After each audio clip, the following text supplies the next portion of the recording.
You've probably heard the term quality education a million times, right? But what does that actually mean? It sounds simple, but believe me, the answer is surprisingly deep. So today, we're going to break it all down with a simple framework to make sense of this really complex question. All right, let's get into it. Okay, do me a favor. Just for a second, think about what makes a school good. Seriously, what pops into your head? Is it all about those top test scores?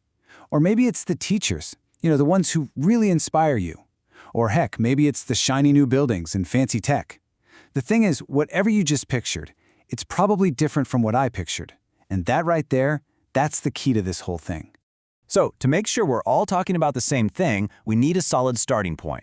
And there's a really practical definition out there from a guy named Edward Salas. He basically said, forget all the vague, fluffy ideas. Educational quality is super straightforward. It's just the ability of a school to meet the expectations of the people who depend on it. That's it. Simple, right? We call those people stakeholders. All right, so here's our game plan. First, we'll figure out who these stakeholders are. Then we're going to look inside the school to see what makes it tick. After that, we'll talk about a really big idea, that quality is more of a journey. And of course, we'll wrap it all up with the key things you need to remember. Okay, let's jump into part 1, the view from the outside.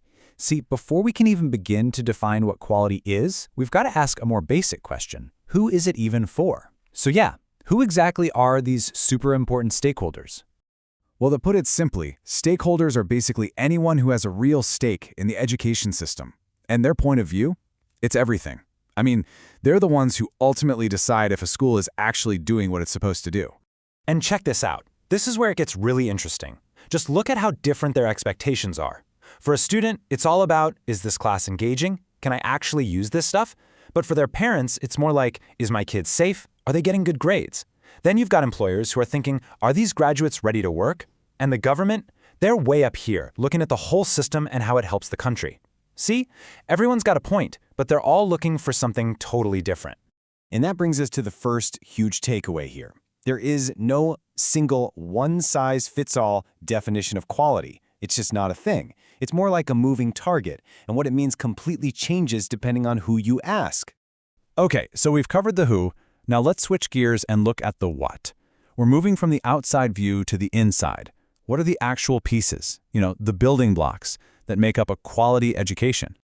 When you boil it all down, it really comes down to 4 core things. First, you need great teaching that really sparks that aha moment. Second, a curriculum that's actually relevant to the real world. Third, you've got to have the right resources. We're talking everything from textbooks to tech. And last but not least, you need solid management to make sure the whole operation runs smoothly. And here's the thing. These 4 elements don't work in isolation. They're all connected, like gears in a machine. I mean, think about it. You could have the best, most inspiring teacher in the world, but if they're forced to teach a curriculum from the 1950s, it's just not going to work, right? And the reverse is true too. A perfect curriculum is pretty useless if you don't have a great teacher to make it come alive for the students.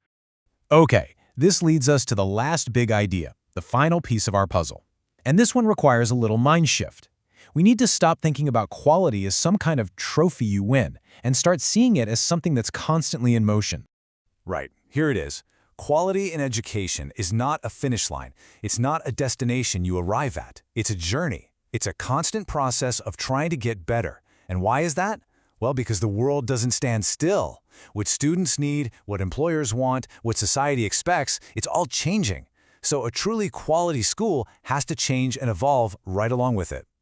So what does this journey actually look like in a real school? Well, it looks like this stuff. It's schools constantly reviewing what they teach. It's investing in their teachers to help them get even better. It's actually listening to what students have to say. And it's being honest and taking a hard look at themselves to see where they can improve. This is the engine of quality. And here's a perfect example of that engine in action. Think about a university that regularly meets with local businesses to ask, hey, what skills do you actually need from our graduates? When they do that and then update their classes based on those conversations, they're doing more than just tweaking a syllabus.